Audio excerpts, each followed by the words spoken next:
Hello, everyone. This is Jennifer Hillman, and I thank you so much for joining us on Abstract Illusions Radio. Today, I have a wonderful person astrologer. He is also an astrologer writer for planetwaves.net. Highly recommend you get a subscription to Planet Waves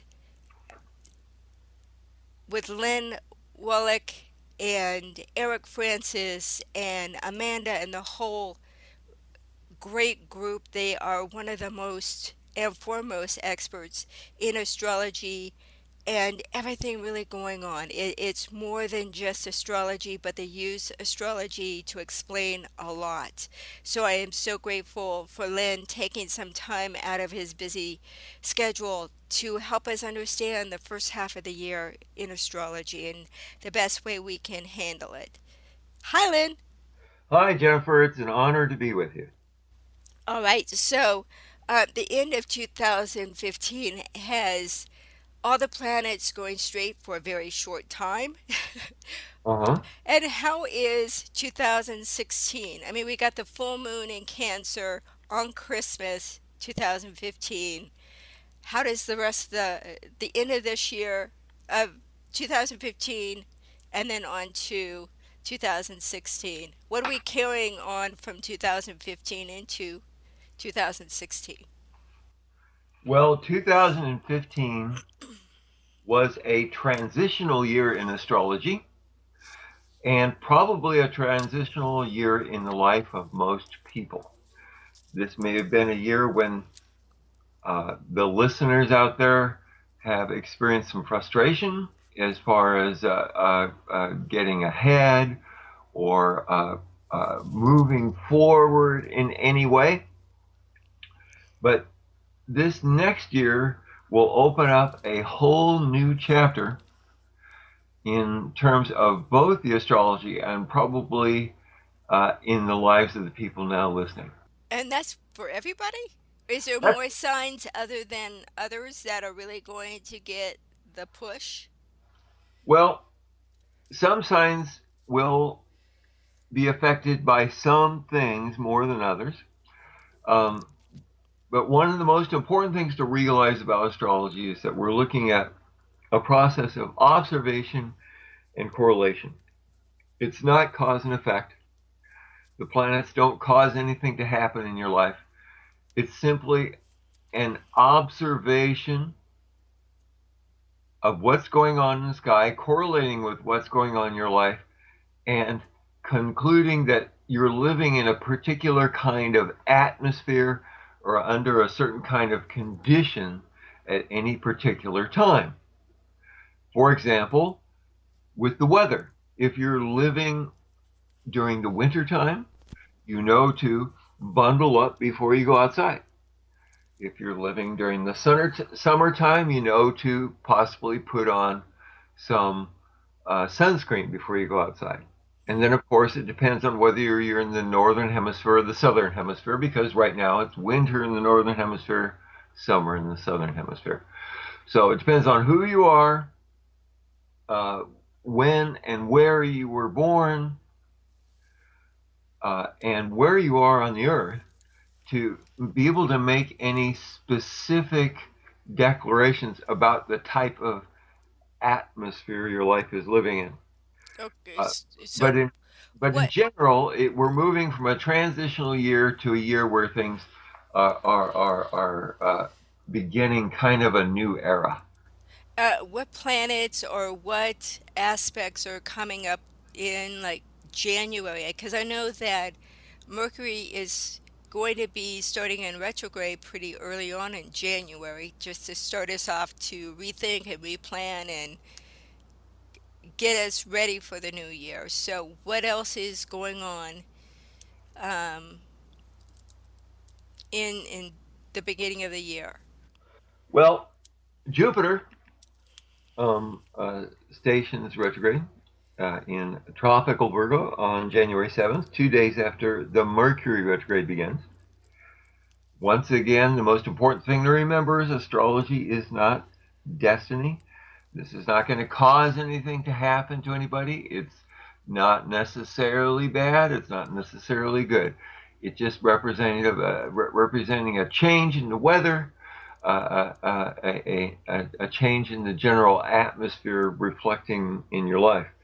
One famous astrologer once wrote that not all retrogrades are bad, and this is one of them in reference to Jupiter retrogrades. Jupiter is uh, associated with predominantly good things, and even when it's in retrograde, it's still associated with predominantly good things.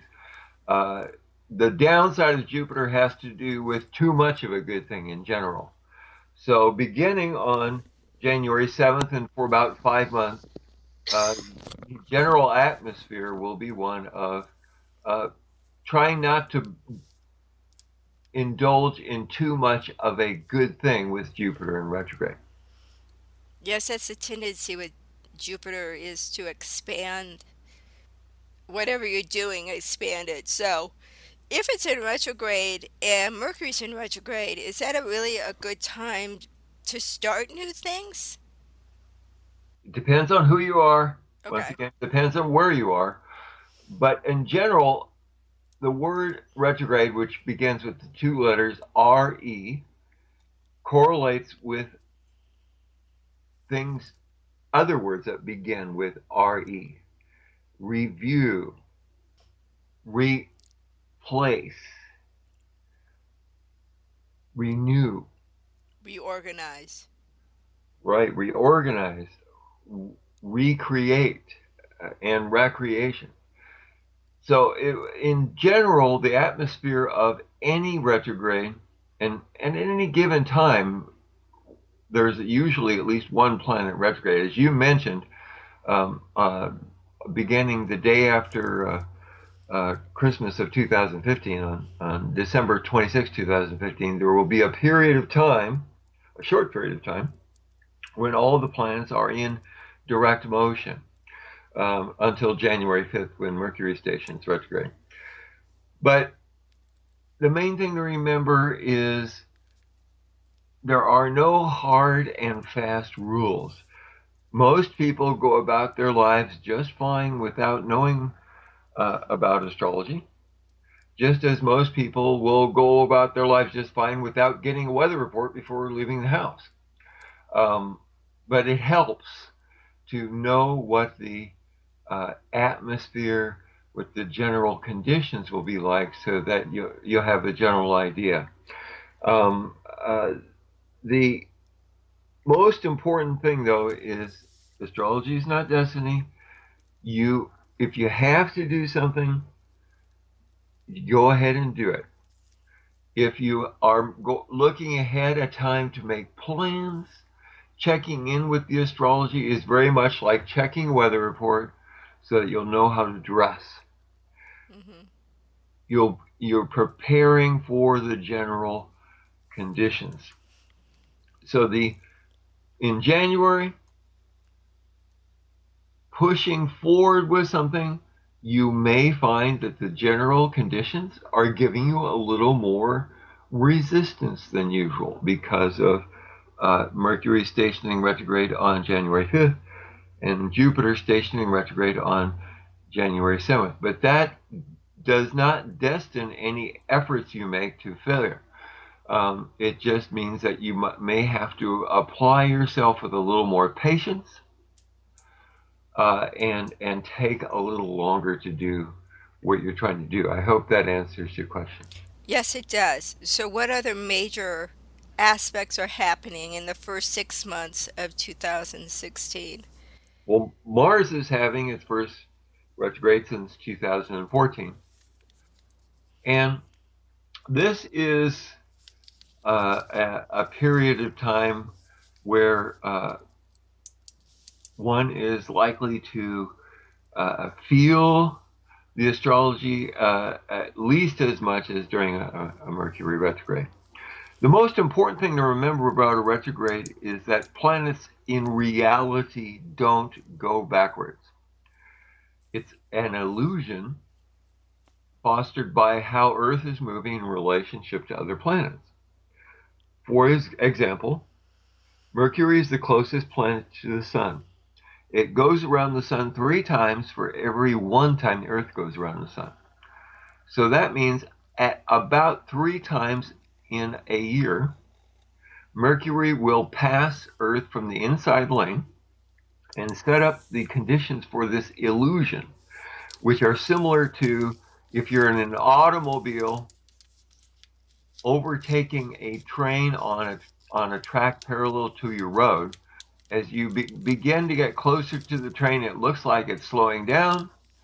And then as you pull up on the train, it looks like it's starting to go backwards as you begin to pass it. And that's essentially what happens with the retrograde. So with Mercury retrograde, Mercury's passing us from the inside lane. Same for Venus.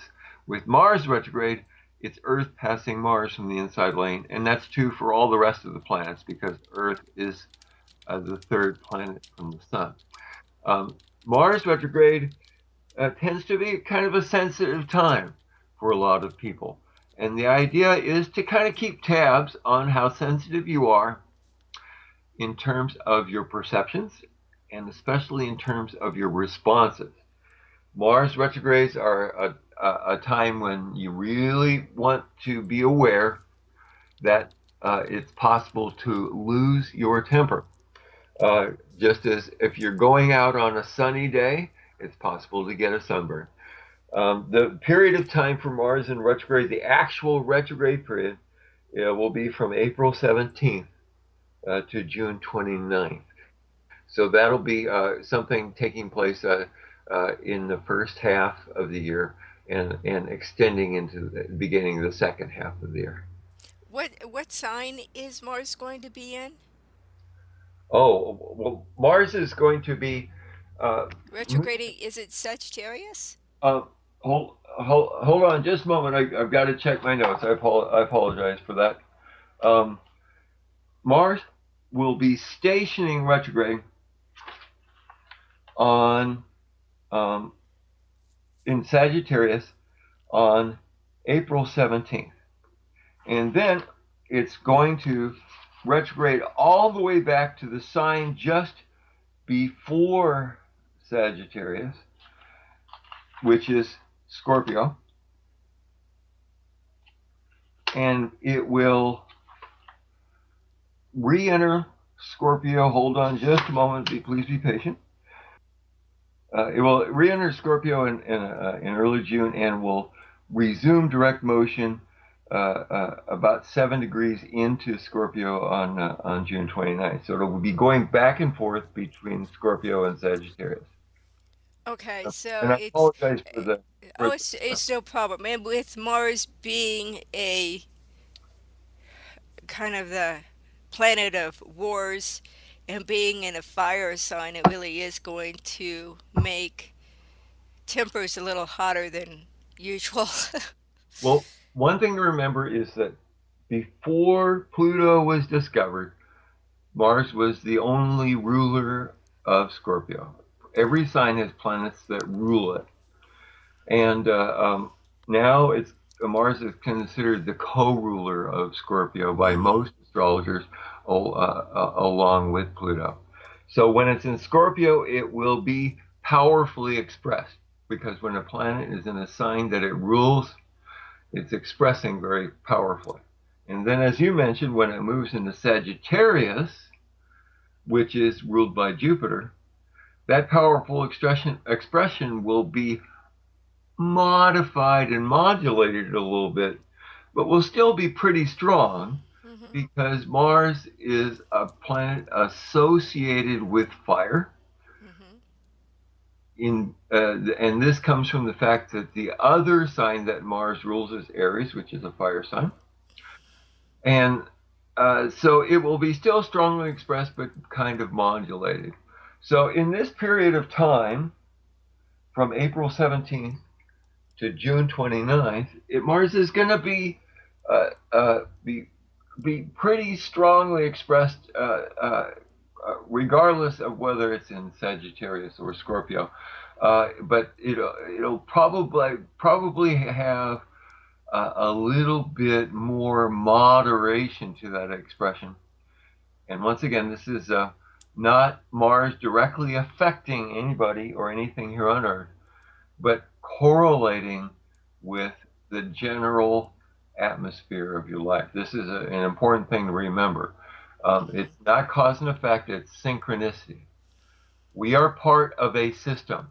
It's called the solar system. And if you define a system, it is made up of parts, and any one part will tell you something about the system as a whole and about any other part. So, for example, if you have an ecosystem, and in that ecosystem you notice that a particular species of animal is not doing so very well, then that's telling you something about the whole ecosystem and all the organisms in that ecosystem, even if there's no direct cause and effect. Or if you have a political system and there's a class of people who are not doing very well, that's telling you something about the whole political system Yes. and anybody who's part of it. Same thing with astrology. With that being said, is there any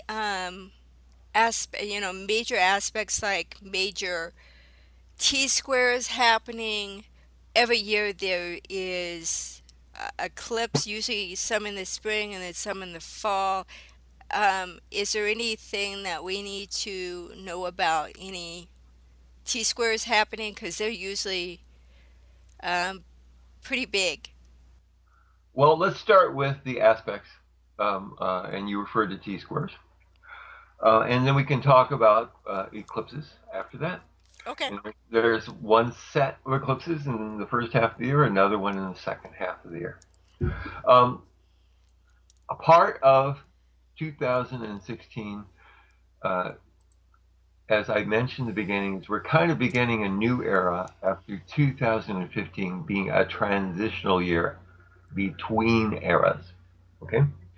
And the aspect that represents that new era more than anything else has to do with planets which are way further out from the sun than the Earth, and which appear to move slowly because they take much longer to go around the sun than the Earth. And those planets for 2016 will be will be Saturn and Neptune, most importantly, and to a certain extent, Jupiter, and then some leftover interaction between Uranus and Pluto, which have more or less represented the era which is now we are now transitioning out of. So the by square aspects we mean that the planets are at right angles to each other, both on the zodiac and in the sky, 90 degrees apart.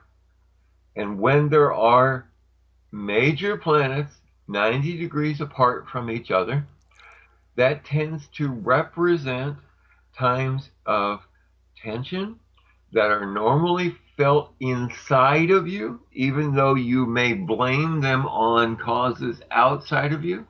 They're felt inside of you and representing a time when you need to take some action in your life in order to resolve that tension. For example, if you've been procrastinating on something and the pressure is building up, it, all of us go through this. We procrastinate on things in life, and if once we finally take action and finally resolve the thing we've been procrastinating on, we feel a great deal more relaxation, where the tension goes away. So for 2016, the big aspect is Saturn in Sagittarius, 90 degrees away from Neptune in Pisces. And that is going to represent, I think, for most people, an internal tension to heed their own um, inner calling, whether or not it represents a practical way to make a living. So, for example, if you have been procrastinating for years about learning how to play a musical instrument or learning a foreign language or doing something that is close to your heart, but you've been putting it off and putting it off and putting it off and feeling some frustration with that, 2016 will be a year when that frustration might build up. You might wonder what's going on.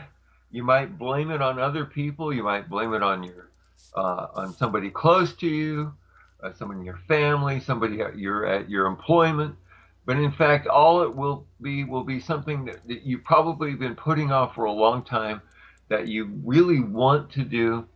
It's probably going to be something that's creative, artistic, something visionary. And if you will just take time to do that, you'll feel a great deal more relaxation and the stress will go away. So I hope that answers the question as far as the aspect. Yes, it does. And then what about eclipses that are coming up, I think in March this year? Yes, there will be eclipses in March. Eclipses, once again, not necessarily negative, even though they have a bad reputation like that, not necessarily positive. They represent a special period of time. Your typical eclipse cycle begins with either a solar eclipse or a lunar eclipse, followed by its complement 2 weeks later. And that's what's going to happen in March. On March 8th, we'll have a solar eclipse. It won't be visible in the United States. That we'll have to wait till 2017 for eclipse to be visible from the United States. And then we'll conclude with the lunar eclipse on March 23rd, right after the what we in the northern hemisphere call the spring equinox. And so that will be a period of time when, if you're aware, which if you're listening and have just made some notes, you will be aware, and you will that'll be a period of time when things might seem to happen really fast. So if you're aware of it ahead of time and prepared, you can make things happen really fast, more quickly than is normally the case.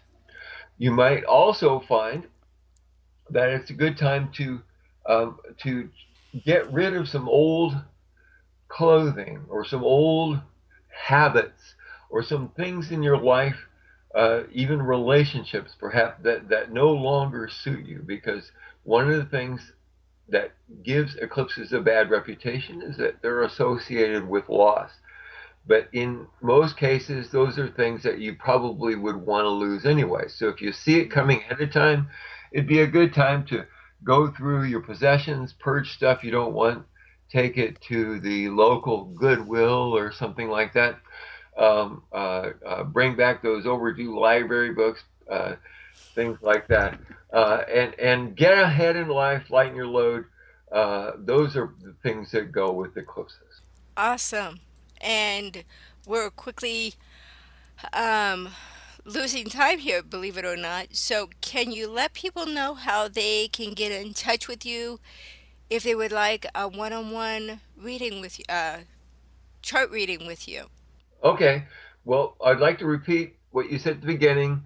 My writing and horoscopes appear periodically on planetwaves.net. And that's an astrology and news site owned and managed by one of the greatest astrologers in the world, Hmm. Eric Francis. As far as my own contact information, my email address is Len Wallick, all lowercase letters, LenWallick at gmail.com. And my phone number is 206 356 5467. I reside in Seattle, Washington. Well, that's awesome, Lynn. I know you will be back soon and give us a heads up on the second half of the year. So I thank you again for being on Abstract Illusions Radio.